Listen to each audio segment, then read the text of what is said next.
சாடில்பதி.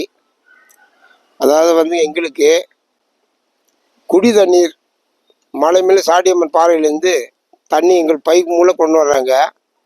அந்த பைப்பு யானை அடிக்கடி தொந்தரவு பண்ணி பிச்சு போடுது. அப்போ அந்த தொட்டி ஆகப்பட்டது பழுதடைஞ்சு அதில் தொட்டி நிரம்பி வர்றது கூட இல்லைங்க.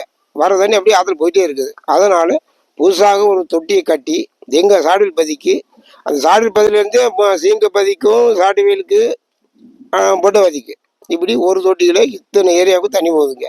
அந்த தொட்டியை கொஞ்சம் பெரிய தொட்டியாக பண்ணி எங்கள் குடி தண்ணீர் இல்லைங்கிற குறை இல்லாத அளவுக்கு எங்கள் குடி தண்ணி சேரணுங்க.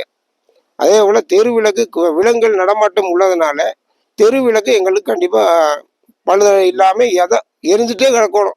நைட்டில் மட்டும், பகலில் வேண்டாமா, நைட்டில் மட்டும் எங்களுக்கு எரியணும். அதே போல் எங்கள் பிள்ளைங்க படிக்கிறதுக்கு உண்டான வசதி வாய்ப்புகள் அரசாங்கம் பண்ணி கொடுக்கணும்.